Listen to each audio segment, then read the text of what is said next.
Eso mismo. ¿Cómo están? Muy buenas noches, Monty Lama. Sí. Hoy día nos juntamos para hablar de, si tuviéramos que ponerle un concepto a este programa, sería justicia.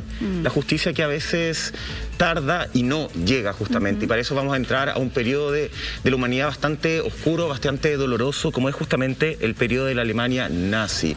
Muchas personas hasta el día de hoy, 2021, no han recibido el juicio que merecen. Muchos colaboradores, muchos asesinos aún siguen libres, otros fallecieron sin tener ningún tipo de juicio. Y nos vamos a una noticia que justamente llama la atención en estos momentos, porque una mujer de 96 años, tenía que recibir esta semana un juicio por haber sido colaboradora justamente de un campo de concentración en Polonia.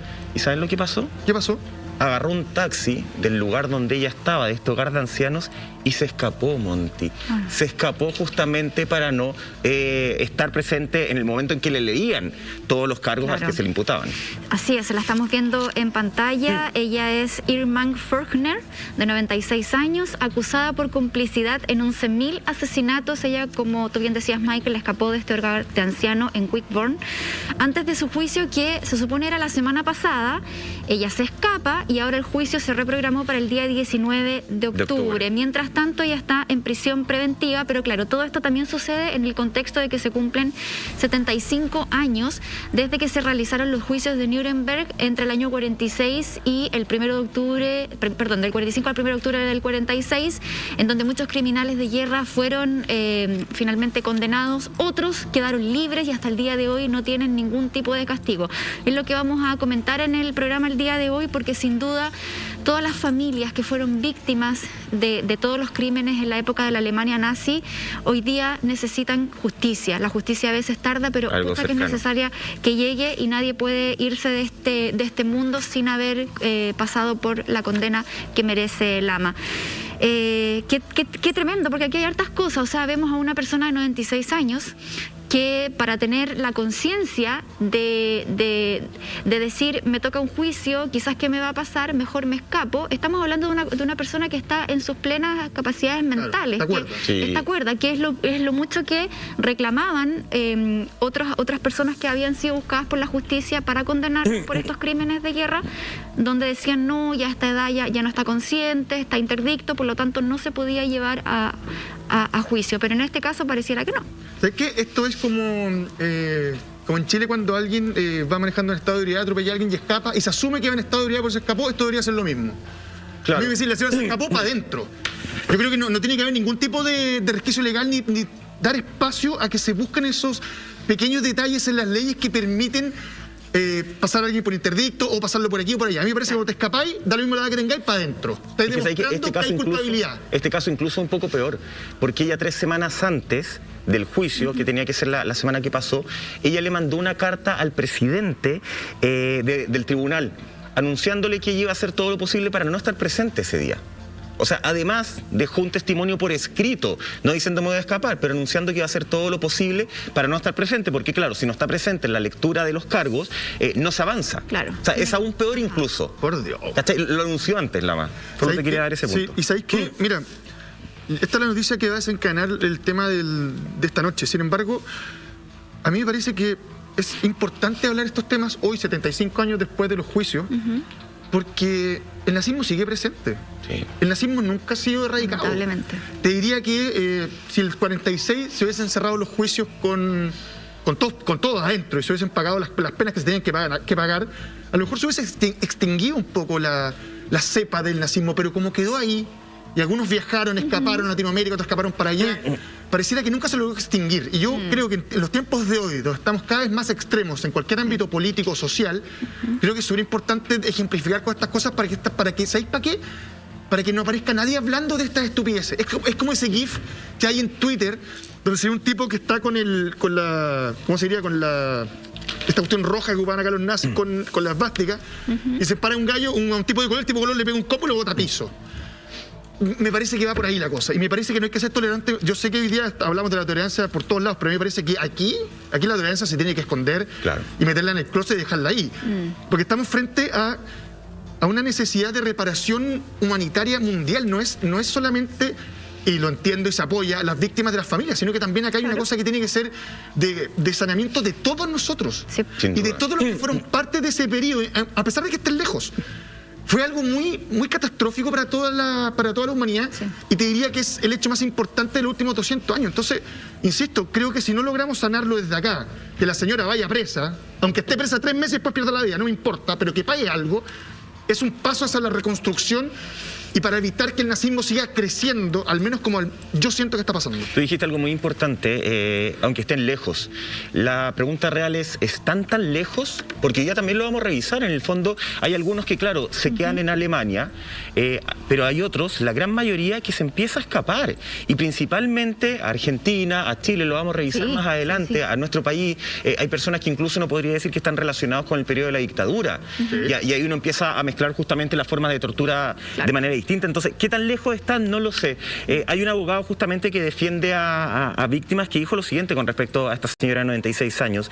Ella se encargó, cuenta un poco por qué la están procesando, dice textual, ella se encargó de toda la correspondencia del comandante del campo, también mecanografió las órdenes de ejecución y deportación y puso sus iniciales. Recordemos que Ingar, de alguna forma, funcionaba como secretaria en el campo de concentración de Polonia, entonces tenía acceso, si bien no se le podría determinar hasta ahora, está en veremos, una persona específica a quien ella haya asesinado, que es lo que antes se pedía. Por eso todos estos nombres estaban ocultos, porque antes se tenía que confirmar que esta señora había matado específicamente, en un contexto específico, a tal persona.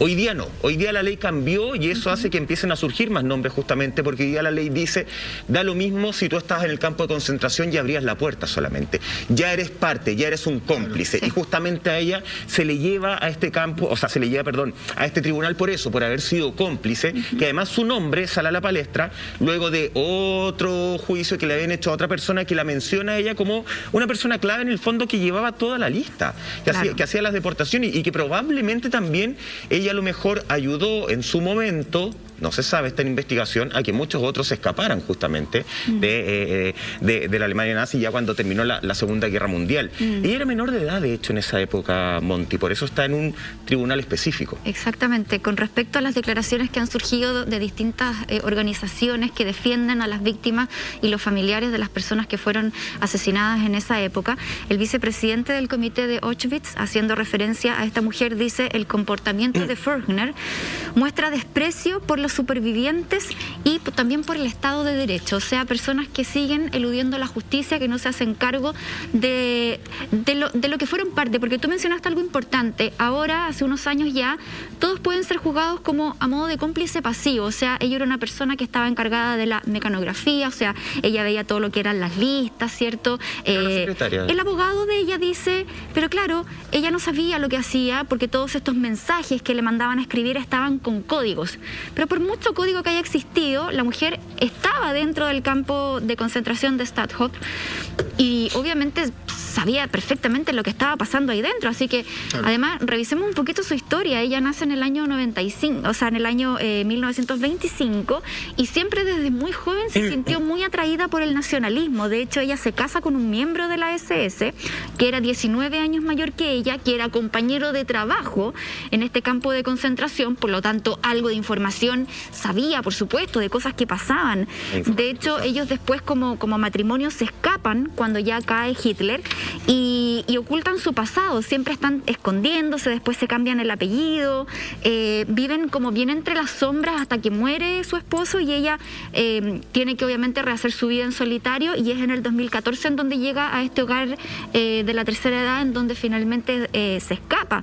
Pero hay una historia que no se puede tapar el sol con un dedo, o sea, lamentablemente yo creo que esta señora hoy en día, en ese entonces una adolescente, 17, 18 años, sabía perfectamente lo que pasaba y de alguna u otra manera la podríamos catalogar como cómplice pasiva. Y tener tantos años, porque quizás uno dice, a lo mejor era chica, no se daba cuenta, no sé, pónganle la excusa que quieran, pero después con el pasar de los años y tú ya entrando en la adultez y tú vas razonando otro tipo de cosas, vas cayendo un poquito en conciencia también, ¿no? Lo que pasa es que acá nos vamos a encontrar, Lama, agarrando lo que dice Monty, con un denominador común en todos estos personajes que fueron parte justamente de la Alemania nazi y que hoy día no han sido juzgados, que han sido encontrados, qué sé yo. Ninguno es culpable. Todos son inocentes. Ninguno asume que hizo algo malo. No, pues. Entonces, yo no sé si ya es la evasión al nivel máximo de la vida o realmente ellos tienen tan internalizado que lo que hicieron era casi como una salvación del mundo, porque ninguno se siente culpable, no hay arrepentimiento alguno. Nosotros hablamos de que esta señora se arrancó. La señora básicamente tomó un taxi. Ya, se arrancó del juicio, pero no es como para que la gente se imagine en la casa como que se escapó de la ventana, no. O sea, escapó lentamente, porque tiene 96 años, claro, hasta que logró pedir un taxi. Pidió un taxi y salió, o sea, no es como que estaban los guardias, Cero porque seguridad. ella no estaba detenida. Claro. Sí, contemos la parte linda, que después se da esta orden de búsqueda de esta señora de 96 años, y si la policía la logra encontrar, y hoy día sí está detenida a la espera de este juicio que, como bien decía Monty, el 19 de octubre. Pero arrepentida, absolutamente nada. Yo te diría que ninguno de los que participan en este tipo de cosas tiende a arrepentirse. Si tú escuchas, por ejemplo, declaraciones de veteranos de guerra, ponle Vietnam, cualquiera, y te dicen, bueno, eran ellos o nosotros. Y cuando tú lo estás viendo desde otro país o lo estás viendo desde las noticias, no te parece que son ellos o nosotros. Entonces, no estoy defendiendo lo que han hecho ellos, sino que estoy tratando de exponer el punto que pierden el caso de la realidad. En la realidad que están ellos, inmersos. Exactamente, pierden la concepción de la realidad, y esa pasa a ser la única manera en la cual van a sobrevivir a la situación en la que se encuentran. A mí me parece que lo importante de esta mujer es, si ella mecanografiaba todas las listas, ella debe conocer un montón de nombres necesarios para poder continuar armando las líneas de investigación y poder, de alguna manera, ponerle un fin a esto. O sea, a mí me parece súper injusto que esto se acabe porque se murieron todos los que estaban con VIH, que tienen todos más de 90 años. Eso me parece injusto. ¿Cachai? Ya, pero eso en Chile lo conocemos bien. Ah, pero espérame, Mueren sin no tenemos justicia. eso, no es que está todo lo del Pandora Papers. ¿Ah? Y la gente que, ¿cachai? Hay gente que hace negocios de 150 millones de dólares, pero no sabe. Sí. Qué locura. Y llamativo, yo con 150 pesos me vuelvo loco. Te das cuenta al tiro. Doy cuenta al tiro. Entonces, insisto, me parece que tiene que ver con eso. Y lamentablemente la única manera de sanar es juzgar. Y que haya un castigo. Que si yo estuviera en la situación de los familiares que perdieron, o sea, la gente que perdió familiares, créeme que no sería tan pasivo respecto a cómo se hacen las cosas, y tampoco estaría tan pasivo respecto a todos los que han prestado ayuda para que muchos nazis en Latinoamérica se puedan esconder y estar sin la más mínima impunidad. Entonces, insisto, me parece que todos esos problemas van por ahí. Esta forma de ocultarse a sabiendas de los que están a cargo. Eso es lo que más me molesta. Claro, y los crímenes de guerra y contra la humanidad no prescriben, lo han explicado varios abogados de derecho internacional, y claro, en su momento se decía, ¿qué hacemos con todos estos prisioneros nazis que fueron capturados? ¿Y qué hacemos con ellos? Los matamos, les hacemos juicio, y finalmente se decide por este Tribunal Internacional Militar a modo de educar al mundo para saber lo que había sucedido. Y esa fue la parte que más me llamó la atención en un artículo que leí, que estos juicios tenían esa misión de recordarle al mundo que esto sucedió y que no tiene que volver a pasar nunca más, y que la justicia existe. Por lo tanto, uno puede pensar 96 años, pero bueno, fue también parte del engranaje esta señora, así como también otras personas, otros nazis que fueron parte brutal, cometieron crímenes atroces, eran la maldad misma, y que cuando cae Hitler empiezan a viajar a otros lugares, a otros países, a otros continentes, en estas también llamadas rat lines, que si lo traducimos al español sería como estas vías de las ratas. Exacto. Que es como coincidencia, es como, mira, que bien le viene el nombre, pero en realidad hace referencia como a estas escaleritas de cuerdas que tenían los marinos, que ocupaban para llegar al mástil cuando el barco se estaba hundiendo. Entonces el rat line es como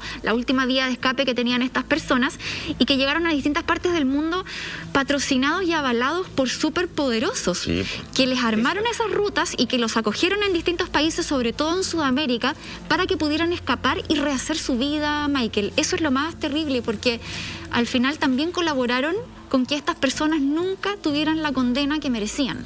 Lo terrible, Monty, y te sumo, estando de acuerdo en todo lo que tú dices, son esas pequeñas espacios de libertad que se le están dando justamente a todas esas personas que estuvieron en el periodo nazi de Alemania, para tal vez empezar a generar nuevas instancias en otros países donde se les abrieron las puertas, como fue el caso de Estados Unidos. Yo no sé si se acuerdan, probablemente tú, Lama, te voy a acordar más, que por ahí por el año 2017 empezaron a ocuparse titulares en El Mundo donde se hablaba justamente de un ex comandante nazi que estaba oculto como una rata, eso se lo voy a poner yo, justamente en Estados Unidos. Mira, estamos viendo ahí, dice el titular: titular. Un nazi oculto en Estados Unidos, el carpintero de 98 años que Polonia quiere juzgar por crímenes de lesa humanidad justamente. ¿Quién es este hombre? En una investigación periodística que estaba apoyada por supuesto por todas las autoridades polacas, siguió con el paradero de este hombre en Minneapolis. Él es de nombre Michael Karkok y quien ingresó en 1941 al ejército alemán, definido como un hombre brutal y resolutivo.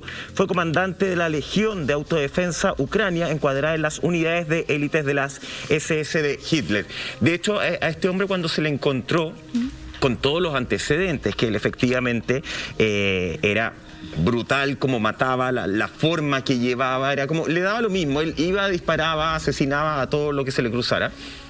Cuando él en Estados Unidos le llegan a esta investigación, Lami, le preguntan como un poco, oiga ya, pero ¿usted qué hizo en esa época? No, yo en el servicio militar no lo hice nunca en mi vida. No, y en esa época, no, yo, mi hijito, en esa época trabajaba con mi papá. No tenía nada que ver con esto. Claro. Ya, bueno, quédese acá entonces, po. Le damos el asilo, quédese acá, sea feliz. O sea, uno se da cuenta que la investigación profunda era tan nada, que las ganas de poder encontrar en ese momento efectivamente a los culpables, a los que destrozaron vida, a los que destrozaron familia, a los que perseguían a personas por el simple hecho de ser distintos a como ellos querían que fuera la sociedad, el castigo y la búsqueda a nivel internacional era absolutamente nulo. Al contrario, el asilo se les entregaba con alguna intención cubierta, yo creo. Convengamos una cosa, que es fácil escapar, cambiarte el nombre, hacerte carpintero, ir a misa todos los domingos y ser parte de los grupos anticomunistas. Era muy religioso. Sí, pero cáchate, arma todo este escenario para poder encubrirse. No sé si han visto esa película de Quentin Tarantino que se llama Bastardos sin Gloria. Sí, claro. Esa película dice algo que es súper importante que tiene que ver con esto mismo. Cuando ellos escapan, se cambian el nombre, no hablan alemán, ya no ocupan la esvástica, tú no puedes reconocerlos. Ese es el problema que tenía Tarantino con los nazis. El problema es cuando sacan el traje, no los podemos reconocer. Por eso les preguntaba, ¿tú qué vas a hacer ahora? No, yo ahora me pongo nunca más este traje. Eso no nos gusta. ¿Sabes lo que vamos a hacer? Te vamos a marcar, te vamos a poner una esvástica en la frente para que nadie se olvide que tú eres parte de la forma inhumana en cual los nazis decidieron plantear la Segunda Guerra Mundial. Entonces, me parece que eso tiene que ver con lo mismo. Qué difícil debe ser descubrirlos en aquellos años, cuando se cambió el nombre, hacen ver que tienen otra profesión y no ocupan el traje. Si la única forma de reconocerlos era por esos trajes que, si no me equivoco, lo hace Hugo Boss.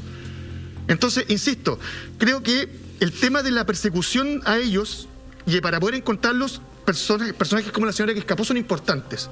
Porque ellos pueden dar las líneas y nombres de personas que no están dentro del ojo público, no son los más importantes dentro de la jerarquía del mundo nazi. No son los líderes. No, por eso digo, estos son los que hacen la pega sucia. Venían todos más abajo. Claro. Entonces la única forma de saber quiénes son todos ellos es con la ayuda y con ¿cómo se dice? Con el...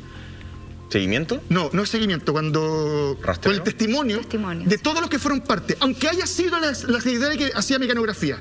Es la única manera de poder hacer el rastreo completo, el mapa completo de todos estos personajes, porque creo, e insisto, que es muy injusto que terminen su vida viejos y, no sé, yo creo que van al infierno, pero... La mayoría ha terminado su vida de viejo y no pasa nada. En un juicio, sí. ¿Cachai? Y cuando aparecen las noticias, como vimos el titular anteriormente, muchas cosas también quedan en nada. Hay gente incluso que es capaz de empatizar porque uno de estos inhumanos personajes tiene 90 años. Claro. Perdóname. Tengáis la edad que tengáis.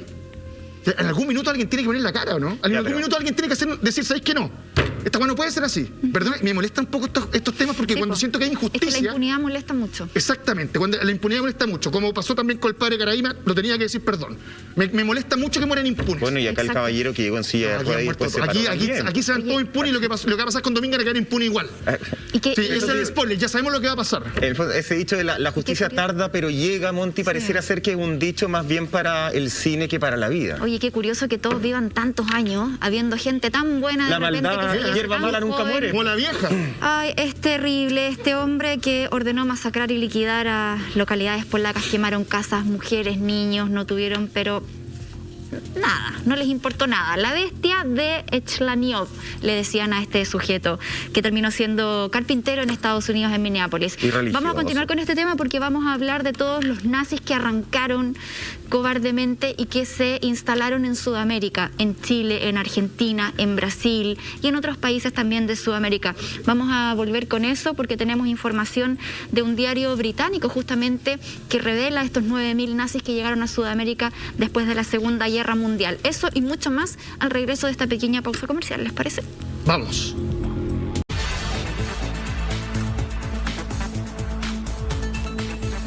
Oye, Argentina, Brasil, Chile, Paraguay y Uruguay fueron los países donde más miembros justamente del periodo nazi de Alemania llegaron a esos países. Justicia, hasta ahora absolutamente nada. Vamos a hablar de algunos nombres bien particulares, bien importantes que llegaron justamente, pero, chiquillos, me acabo de acordar que les he estado ocultando un vicio nuevo que tengo. No, pero ¿qué te tiene tan enviciado, Michael? Ay, las nuevas salsas y snacks picantes Inferno. Es que de verdad no he logrado dejar de caer en el placer de su sabor. ¿Las conocen? Ay, sí, son realmente una nueva experiencia de sabor. Loco, Son deliciosas. Inferno, Feel Hot. Ahí está. Oye, lo mejor de verdad, Inferno, que nos acompaña además todas las madrugadas aquí en el Así Somos. Siento muy profundo por sus productos. Se te nota, sí, amigo querido. Sí, sí. Oye, vamos a seguir revisando justamente todos estos asesinos. No hay que decirlo de otra forma, porque son asesinos finalmente que llegaron a distintos lugares. Ya les decía, Argentina, Brasil, Chile, Paraguay y Uruguay fueron parte donde se refugiaron. Y nos vamos específicamente a hablar de Adolf Eichmann, quien justamente se refugió en Argentina. Es más, tú hablabas ya de este diario británico que revela, Monty, que 9.000 nazis llegaron a Sudamérica después de la Segunda Guerra Mundial. Entre ellos, uno de los más brutales, uno de los más macabros de los asesinos sin ningún tipo de piedad es Adolf Eichmann, justamente, quien fue un teniente coronel de las SS, responsable directo del arresto, del transporte a campos de concentración y tortura y asesinato en masa con gas y otros métodos que ya conocemos lamentablemente, de millones y millones de judíos en Polonia. De hecho, hay un ex integrante de las SS que es un historiador que él cuenta justamente del rol de Eichmann y lo pasamos a revisar ahora. Eso. Entonces le pregunté, ¿por qué? ¿De qué te acusan? De la aniquilación de los judíos. Eso es de lo que le acusaban. Entonces le dije, como historiador, me gustaría saber cuántos judíos se han exterminado. Y entonces él me dijo, 6 millones. Oye, si hablamos de nazis que huyeron hacia Sudamérica, estamos hablando de 5.000 que se quedaron en Argentina, aproximadamente 2.000 en Brasil, entre 500 y 1.000 en Chile y otros tantos en otros países de Sudamérica. Ahora, este caballero de apellido Eichmann, él se cambia el nombre a Ricardo Clement durante su estadía justamente en Argentina, que fue desde el año 50 al 60, y él, como ya lo mencionábamos anteriormente, tú bien lo retratabas, Lama, se sacan el uniforme y empiezan a trabajar de cualquier otra cosa. O sea, por ejemplo, este caballero fue empleado de cocina, trabajó en una lavandería, fue mecánico, fue director de una granja de conejos, o sea, la hizo todas. ¿Y qué personaje más bueno? Claro, qué personaje más adaptado con la sociedad. Es curioso. Finalmente, él fue, a través de la inteligencia de Israel, del Mossad, fue ubicado y fue llevado, trasladado a Israel para poder ser condenado, lo que finalmente terminó en una ejecución en la horca en el año 62. O sea, tuvo ahí un castigo bastante severo. Pero aquí, Lama, hay otro detalle, porque se dice que Juan Domingo Perón, junto a su esposa, Evita Perón, ¿cierto?, presidente y primera dama de Argentina por esos años, tuvieron ahí como un papel bien colaborativo ayudando a estos fugitivos nazis, y a mí me llama tremendamente la atención porque yo no logro hacer como esa conexión, pensando un poco como en los ideales políticos, entendiendo que él pertenecía a los militares y todo, pero hay ideales económicos. Pero, sí, es curioso, mira, por decirlo menos. A ver, le dieron pasaporte a todos, para empezar. O sea, se habla de 10.000 pasaportes en blanco que justamente le habría vendido a la Odessa. El expresidente argentino, su señora, a la Odessa. 10.000 en blanco. Llénalo. Toma, llénalo como quieras, con el nombre que quieras. Ahí está. Primero, tenéis por ese lado eso. Después, y acá te puedes preguntar, sin tratar de atacar a los peronistas argentinos, que no son pocos, ¿cuál era realmente lo ideal o lo que pensaba puerta adentro Perón respecto a la situación de los nazis? Cuando nosotros damos esta información, lo primero que yo siento que me carga ocupar la tele, pero lo voy a decir así, es que él empatiza con lo que viven los nazis y empatiza con la persecución con la que están sufriendo. Si no, no puedo leerlo de otra manera cuando él le entrega 10.000 pasaportes en blanco. No es como, oye, ellos son las víctimas y los vamos a ayudar. Es al revés, son los victimarios. Cuando estás ayudando al victimario es porque de alguna manera empatizas con lo que hicieron o con cómo piensan. ¿Es porque estás de acuerdo en su forma de ser? Exactamente. Y posiblemente, perdón, y no quiero ser peor todavía, pero era conveniente a lo mejor para Perón que hubieran 10.000 nazis en tierra argentina que podían ser usados quién sabe para qué cosa. Ya vamos a hablar después de Rauf, que acá en Chile fue parte de los servicios de inteligencia, entonces no me extrañaría que gente que esté tan preparada o que sepa hacer de alguna forma esas cosas sea parte de algo de este tipo, de este enmarañado.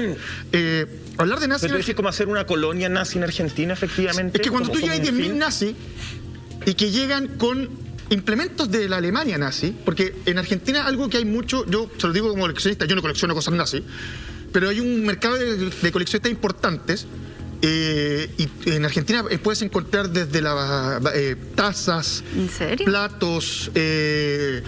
Yo tuve la oportunidad una vez acá en Chile de ver una persona que adquirió un saco nazi de harina porque era de un pariente de él que lo había traído a Argentina. Wow.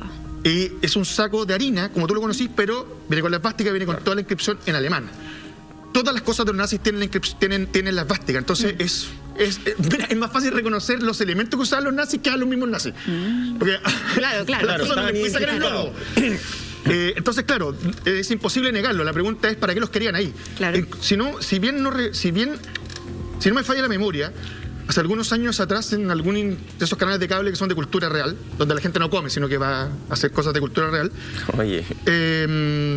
mostraban que habían encontrado ruinas de lo que podría entenderse como un campamento nazi perdido en la mitad, perdido en la pampa. ¿Ya? Y en ese lugar encontraron tenedores, lo mismo estoy diciendo, platos rotos, y se da a entender que durante muy buen tiempo ahí vivieron un montón de nazis. Lo mismo que pasa en Chile. Perdóname, hablar de colonia de dignidad no es hablar de la dignidad realmente, estás hablando de todo lo contrario. Y acá en Chile también se hizo vista gorda respecto a la colonia de dignidad en el sur. O me decís que Paul Schaeffer era un tipo de trapos muy limpio. Se hablaba incluso que había un aeropuerto para que pudieran entrar y salir los nazis. Se dice que Hitler llegó a Argentina, que no se suicidó. Sí. Entonces, insisto, ¿por qué es importante que los que quedan, que tienen 90 y tantos años, sean parte del proceso? Es para poder entender y darle un final a la historia. Claro.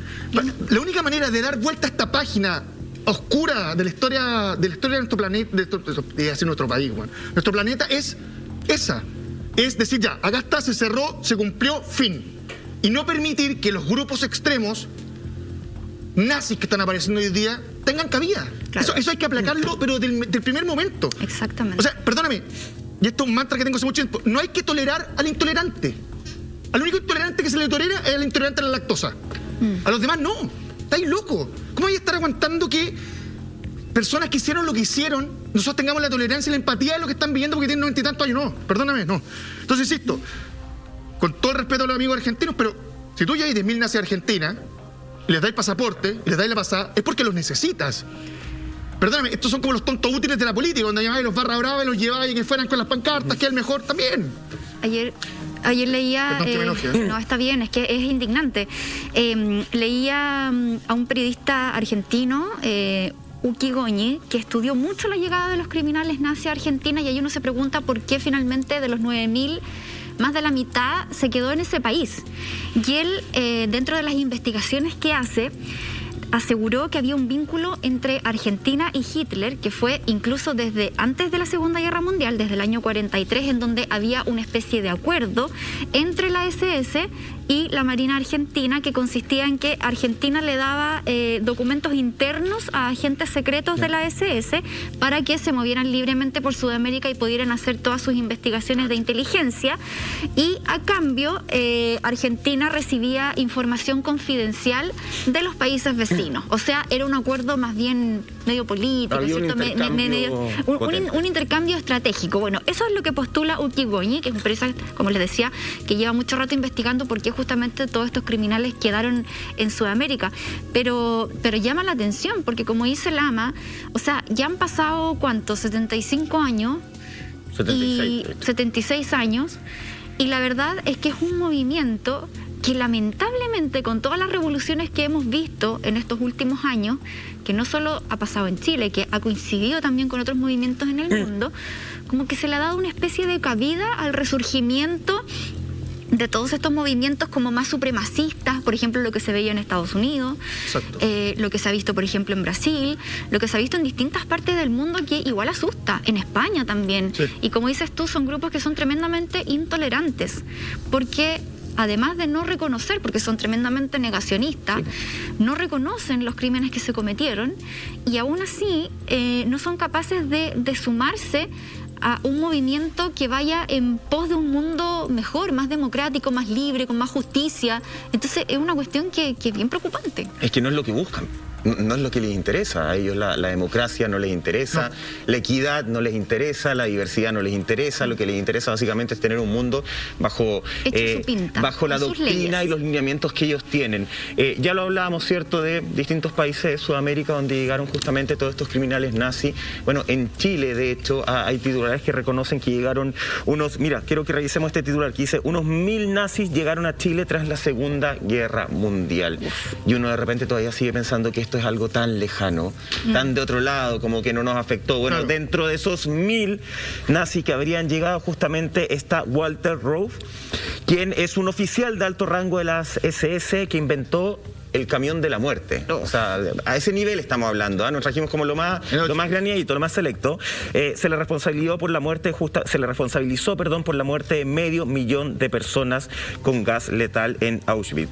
Y este es justamente el personaje que se le asocia con el periodo oscuro de nuestro país, que tiene que ver con la dictadura, donde también él, después de un periodo de haber vivido en el sur de nuestro país, porque todos se van para el sur, pobres nuestros amigos ahí del sur que tienen que soportar todo esto, se va a hacer su vida, qué sé yo, muy tranquilito. Después él en algún momento viaja a Santiago, y ahí es cuando se le asocia también con varias de las formas de tortura que se vivieron en ese periodo oscuro de nuestro país. Formas de tortura que, claro, probablemente acá en Chile a lo mejor no eran tan conocidas, y él las trae, las importa desde Alemania para seguir acabando con la vida de otras personas en el otro lado del mundo. Sí, el tema, claro, acá siempre... A ver, el personaje Rauff es un personaje macabro. Yo creo que lo tenemos clarísimo. Siempre se ha hablado que durante la dictadura el tema de la tortura, que es un tema difícil de hablar siempre, había un libro que era del FBI o de la CIA, donde, perdón por lo que decir, como un manual para torturar gente. Ya lo encuentro terrible. Sin embargo, la dictadura siempre hizo vista gorda con todos los... Bueno, con la colonia Ignea para empezar. Y con todo lo que pasaba en Chile, con las colonias alemanes y con las colonias nazis. Y me parece que, al igual que en Argentina, es conveniente. Es conveniente cuando tú quieres imponer el régimen, tener este tipo de personajes macabros como Rauff. Es necesario. Porque son ellos los que te van a... ¿Sabéis lo que hacen ellos? Son ellos los que tienen el tejo más lejos. Entonces, perdón por lo frío, pero estáis torturando a uno, él te dice, no, pues, bueno, torturemos 100 y matemos 200. ¿Cachai? Entonces creo que eso es... A ver, eso es lo complejo cuando hablamos de este tema y cuando hablamos de personajes así. Me parece que son los que terminaron impulsando que las cosas se dieran como se dieron y fueran tan macabras como las que conocemos. E insisto, me parece que cuando tú aceptas que lleguen estos delincuentes, estos criminales, aceptas que sean parte del suelo chileno y aceptas que participen incluso en este tipo de cosas como fue el régimen de la dictadura militar, me parece que es un aliado. Sin duda. No es alguien que estaba acá y dijiste, oye, yo conozco un nazi que vive por ahí, ¿por qué no lo llamamos a ver si nos tiene una mano? No, compadre. Estos son aliados, me parece que lo pasa en Argentina es lo mismo. Lo que ignoro es que ahora pasado en Paraguay. Son parte de la línea. Sí, es lo que hablábamos un poco cuando Chile estaba haciendo... Bueno, y lo pasó en Brasil con los gemelos. Menguele, Menguele, ya no me acuerdo, Menguele, el doctor Menguele, el doctor de la muerte. Y perdóname, fue un hombre que logró adelantos a nivel de salud que hasta el día de hoy se usan. El tipo en los años 40 estaba empezando a ver cómo clonar personas. O sea, los adelantos tecnológicos de los nazis son brutales. ¿Pero a qué costo, po? Sin duda. Es que ¿sabéis lo que pasa? Muchos doctores y médicos que entienden bien este tema te dicen, claro, ¿a qué costo?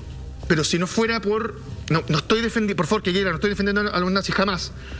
Pero si no fuera por las atrocidades que hicieron, hay un montón de cosas que hoy día no serían parte de la salud como la conocemos. ¿Cachai? Yo sé que es una dicotomía terrible, pero suena contradictorio. Pero de repente, a ver, puede decir... Claro, pero como todos los encerrados en campo de concentración... Exactamente. No que ver pero imagínate, se va a Brasil, se escapa, y en Brasil se va a una villa enana, perdida en Brasil, y está llena de gemelos. Lo que te demuestra que algo hizo ahí. Y lo mismo que hizo Rauf acá, y lo mismo que hicieron en Argentina. No, sí, pues, por eso digo, ¿sabes lo que necesitamos nosotros tener? Necesitamos tener el mapa completo de todo esto, ¿sabes? ¿Para qué? Para sanar. Está bien lo que tú decís, Lama, porque claro, la línea es demasiado delgada, sin lugar a dudas, ¿cachai? Pero claro, nosotros nos estamos enfocando y es el gran dolor y la gran huella en todo lo que tiene que ver con estos asesinatos solamente por el hecho de ser distintos, más allá de la búsqueda que había de una tecnología necesaria. Claro, nosotros estamos hablando de todas las personas que eran encerradas en los campos de concentración, porque era distinto, porque estabas contra el régimen nazi finalmente. En 1966 Rauf fue encontrado justamente en nuestro país y lo peor, y se repite lo que hemos hablado con todos los personajes hasta el momento. Él es culpable de absolutamente nada. Él no se siente responsable, él no siente que hizo algo mal para nada. Revisemos algunas declaraciones de él, ¿les parece? Sí. My case was decided in Chile. The Chilean government gave me permission to live and to work here.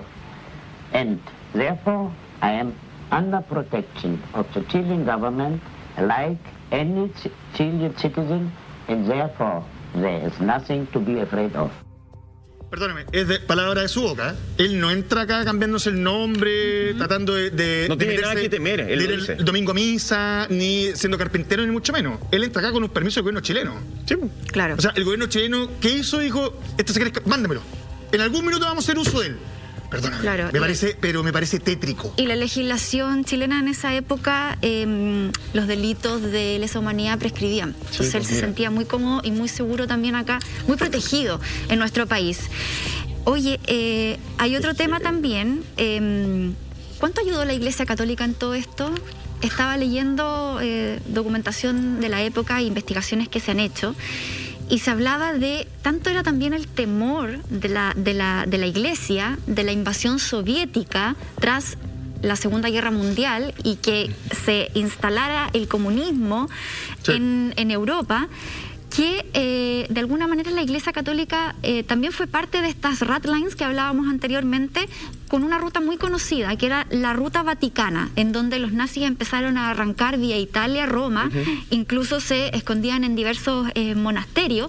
Ahí el Vaticano les pasaba documentos de identidad falso de la Comisión de Refugiados del Vaticano, o muchas veces a estos personajes, como eran altos mandos y también se vinculaban con altos cleros de la Iglesia, les entregaban esta documentación así directa, con nombres falsos para que pudieran escapar. Lo peor de todo esto es que el pasaporte era emitido por el Comité Internacional de la Cruz Roja.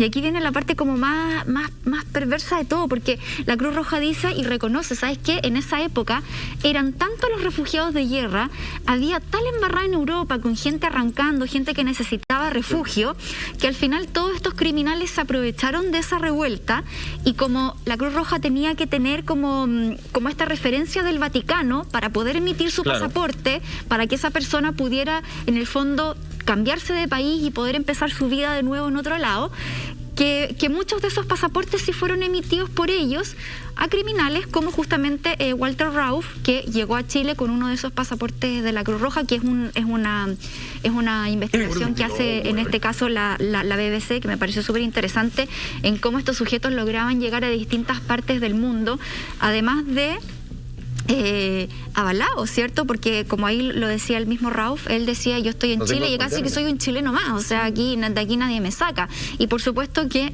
nunca tuvo justicia. Bueno, de hecho falleció el 14 de mayo de 1984, tranquilito en su casa de Las Condes. No murió siendo perseguido, no murió escapándose, absolutamente nada. Y dentro de las cosas que te pueden indignar, y ahí lo estamos viendo, hay unas imágenes justamente del funeral, donde varios compañeros nazis, que lo lloren ya, está bien, le habrán tenido algún cariño, qué sé yo, pero realizaron además el saludo oficial a Hitler, sí. En pleno funeral. Entonces, uno dice, desde el lado ciudadano a pie, uno dice, oye, el carerrajismo es máximo. Bueno, la audacia, la falta de respeto por todas las víctimas, la falta de respeto, perdóname, cuando tú haces el saludo nazi le estás faltando el respeto a la humanidad completa, esa por lo menos es mi visión. Pero qué rabia que lo hagan además en un país donde se les abre las puertas para que lo puedan hacer. Porque todos los que estaban en ese funeral, todos los que osaron hacer ese saludo nazi, es porque están en tierras donde sienten que lo pueden hacer. No lo están haciendo en cualquier lado. Entonces ahí también yo creo que hay una respuesta. Mira, ahí estamos viendo las imágenes que de verdad son, qué fuerte, a mi juicio son asquerosas. Eso en el año 84, ¿cierto? Sí, 14 de mayo del 84 cuando falleció. Acá estamos hablando de que nosotros formamos parte de una tierra donde se les abrió las puertas y se les permitió realizar todo esto. Que es una historia entendemos el contexto, cierto contexto país que nosotros también estábamos viviendo. Dictadura, pero me parece que no deja de ser asqueroso el que tu tierra, tu país haya abierto las puertas. Y para como eso. Es parte de la historia contemporánea, piensa que todas esas personas que quizás estuvieron ahí o eran parte del movimiento o lo avalaban, hoy día siguen vivos también y siguen quizás traspasando ese mensaje a las nuevas generaciones. Entonces todavía, como decía Lama, es una llama que está encendida en distintas partes y eso es lo peligroso. Ahora, perdóname, a la tele el saludo, o sea, sin importar nada. Sí, no hay ningún problema. ¿Sí? Bueno, eso. Bueno, cómo se manejaba la tele en esa época también, por eso digo, hay un contexto. En Alemania, por ejemplo, en Alemania está prohibido saludar. Sí, de esa manera. Acuérdate que el negacionismo está prohibido, no como acá en Chile que se puede negar públicamente en la televisión y no da asco. Bueno, cuando murió el dictador también lo hicieron. Hablemos de eso, hablemos de eso, seguimos hablando justamente de los tractores de oro. Sí. Tractores que llegaron a nuestro país que tendrían piezas de oro fundidos, se investigaron, se buscaron todo eso y mucho más. Después una pausa, chiquillos, para tomar un poco de agua, ¿ya? Eso.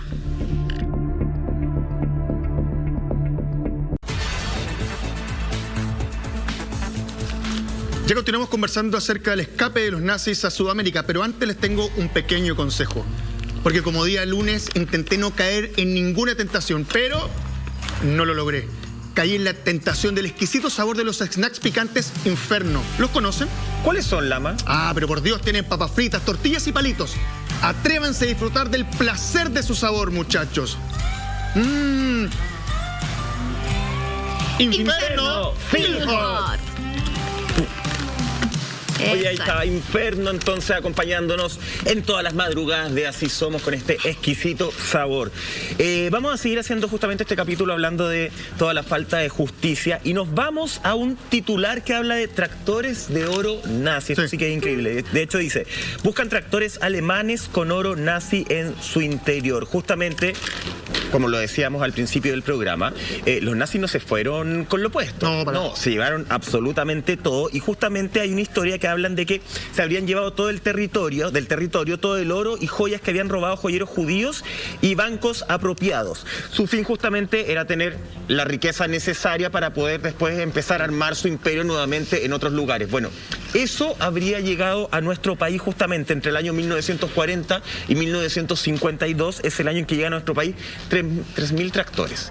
Y hay una supuesta lista, código de serie, qué sé yo, que habla de que esos tractores tendrían en su interior oro fundido, algunas piezas del tractor serían justamente de este oro que se habría escondido en algunas partes de nuestro país. Y existen dos hermanos alemanes que empezaron a recorrer, Monty, durante 20 años el sur de nuestro país, con esta lista en mano, ¿cierto?, para buscar esos tractores. De hecho, llegaban a uno más o menos el número de serie y le decía al dueño del tractor, mira, ¿sabe qué? Nosotros necesitamos este tractor, porque viene de Alemania, ¿cierto? Lo necesitamos para un museo, yo te pago 4 millones por el tractor. 4 millones. Si tú me lo entregas, vas a estar haciendo un buen gesto, museo histórico que estamos armando. Le vendían el tractor, y digo, número de serio, listo. Desarmaban y revisaban si es que tenía el oro que andaban buscando. Si encontraron alguna vez el tractor con oro o no, o esos tractores, eso es parte de la historia, porque no hay certeza de que lo hayan conseguido. Sí, a ver, se supone que fundían el oro y armaban piezas dentro del motor del tractor. Ahora, ¿ese oro era para los colonos en Chile?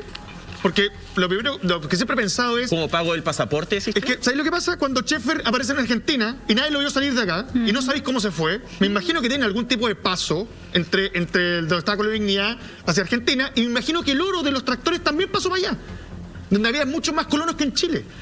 Entonces a lo mejor llegaban acá, lo recuperaban acá, pero el oro salía de Chile. Por eso tengo la sensación que nunca han encontrado nada. A pesar de que es un rumor súper fuerte que sí uno veía el motor y había muchas piezas hechas de oro. Exactamente. Oye, pero si seguimos adelante con esta historia, hay muchas personas en el mundo que se dicen cazadores de nazis. Sí. Que andan en búsqueda de todos esos sujetos que arrancaron y que se asentaron en otros países, y hay uno muy famoso, muy conocido, que es el doctor Efraim Zuroff, que él tiene como esta aventura de localizar a los criminales nazis que no fueron juzgados. De hecho, él es el jefe de los cazadores de nazis del centro Simon Wiesenthal, que él también fue un investigador y un cazador nazi de origen judío. De hecho, él estuvo también en un campo de concentración. Y claro, aquí también su misión es súper fuerte. Él la sigue manteniendo y luchando por eso con mucha vehemencia. Y él dice que lo que más le ha impactado en este camino de poder encontrar a estos criminales para poder llevarlos a un juicio es que ninguno de estos asesinos se ha arrepentido. Y esa es la parte más brutal, porque... Mira, hemos visto estos casos de estos criminales que llegan a muy avanzada edad. Sin embargo, su relato sigue manteniéndose estoico, sí, muy firme. Nosotros somos inocentes, nosotros no hicimos nada, nosotros no... Entonces, eso es lo que más molesta, porque uno podría decir, ¿sabéis qué? Tengo más de 90 años, me quiero ir por lo menos con un poquito de perdón de la sociedad, del mundo. Siguen profesando su ideal nazi, o sea, ellos son como nacidos, criados y con las botas puestas hasta morir. Les importa nada tener algo de justicia, tener algo de abrigo para todas las personas que fueron parte de todas estas atrocidades. Mira, justamente este doctor Efraim Zuroff dice, en todos estos años nunca me he topado con un criminal nazi que expresara remordimiento y buscara reparar lo que hizo.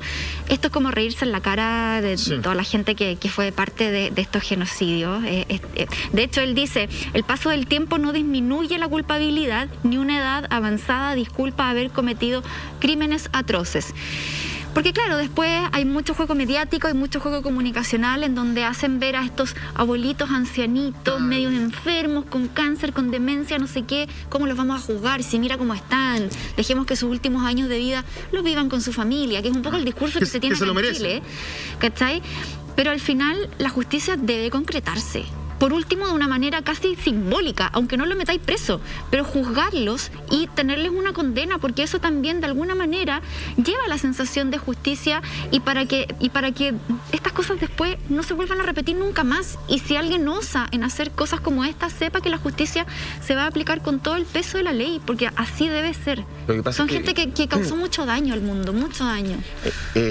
La justicia, yo creo, en cierta etapa más avanzada en la edad, este discurso mediático que tú bien señalabas, tiene que dejar de ser vista solamente como un castigo tiene que pasar a ser vista como un reparo, la justicia tiene que ser la reparación justamente a las víctimas, a los familiares de las víctimas en este caso, a todas las personas que han vivido con ese sufrimiento, y eso es necesario que se empiece a ver, más allá de solamente cómo vamos a castigar a un abuelito. Más que castigar a un abuelito, necesitamos reparar el dolor. Exacto. Y así se tiene que empezar a mirar, así tiene que ser la justicia, que es tan interpretativa para tantos aspectos. Bueno, este doctor que tú mencionabas, justamente, él habla de lo que comentábamos al principio del programa, de que hace 12 o 13 años, para tú poder llevar a la justicia a una persona, tenías que comprobar que había actuado en un momento específico contra alguien específico y además movido por el odio. O sea, imagínate lo complejo de confirmar legalmente que tú hiciste eso movido por el odio. Eso ya casi que no tiene ni pies ni cabeza.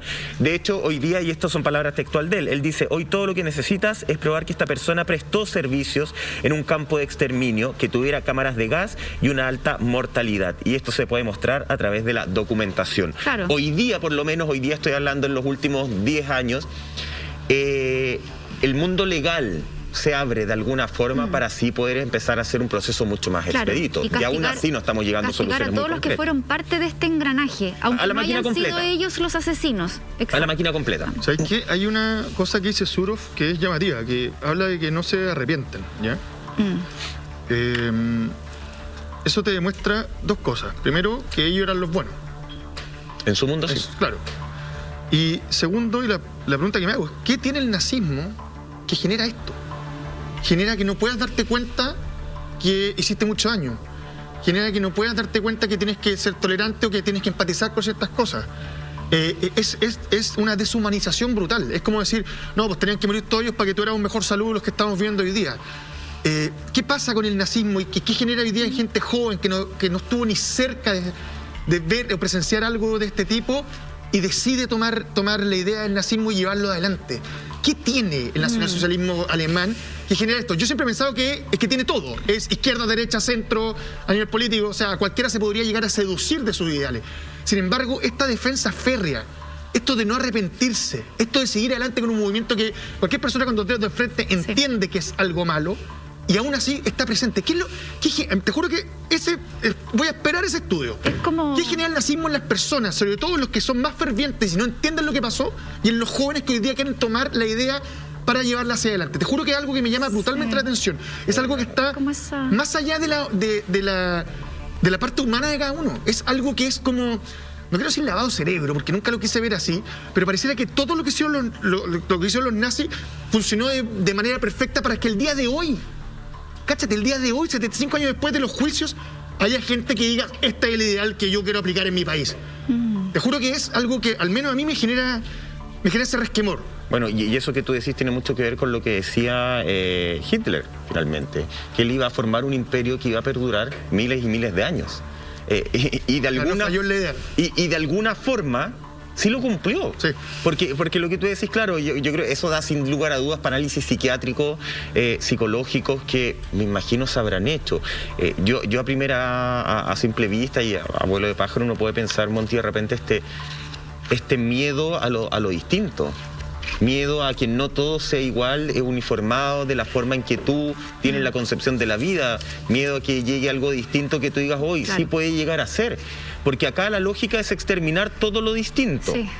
Sabemos que la odiosidad hacia los judíos no es algo que nació en ese minuto, es algo que ellos venían sufriendo y venían siendo perseguidos muchos años anteriores, no es algo propio solamente de Hitler.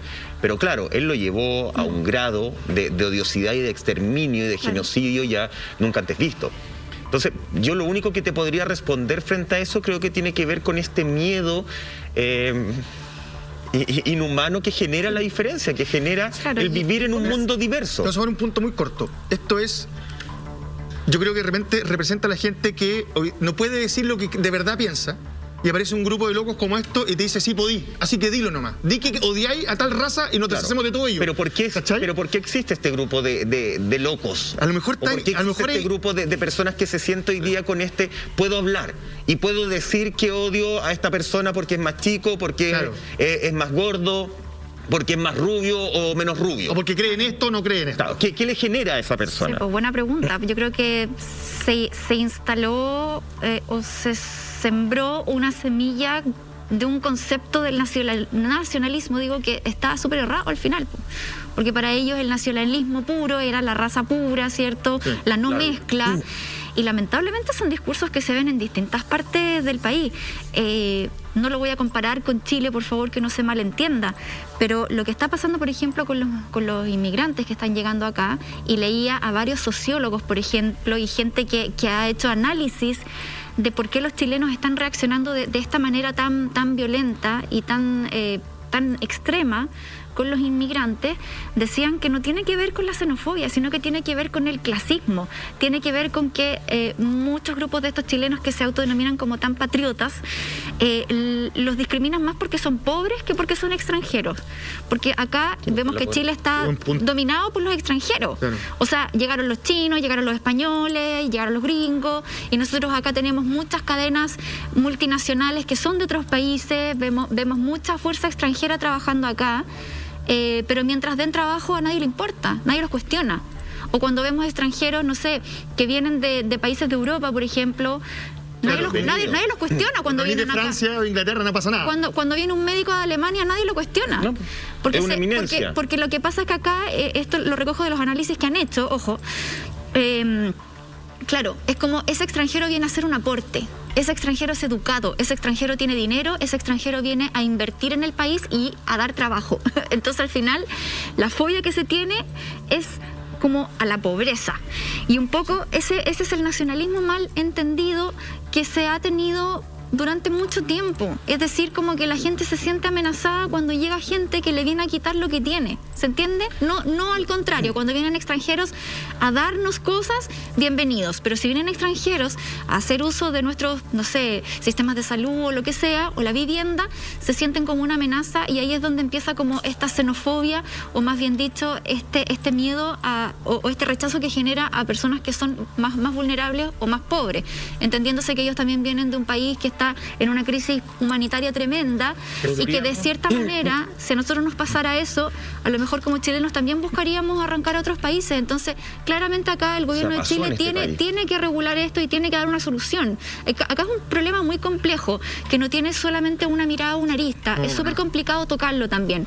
Pero quise llegar a este tema por el concepto de nacionalismo que se entiende con gente que defiende tanto los valores patrióticos, que incluso llegan a la violencia extrema, porque se vuelven intolerantes, porque no comprenden que al final somos todos seres humanos, independiente de dónde vengamos. Hay una xenofobia segmentada por países y por continentes, la que estamos viviendo nosotros en nuestro país.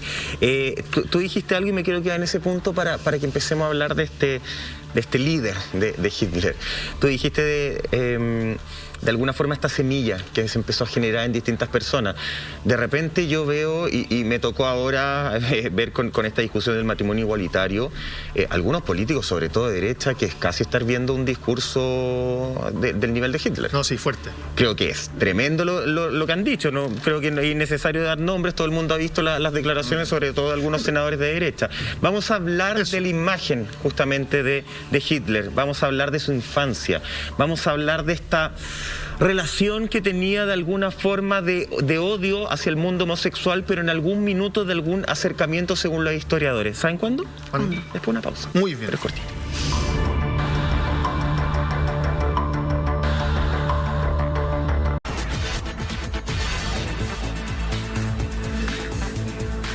Ya vamos a continuar con más, pero antes, atención a este consejo. Bienvenida a los descuentos primaverales. Vamos con todo, vida al aire libre y deporte. Aprovecha los descuentos en estos artículos deportivos para entrenar donde tú quieras. Te esperamos, por supuesto, que en nuestra tienda .lared.cl, siempre grande nuestra tienda, los mejores productos ahí están. Y ahora sí retomamos este tema.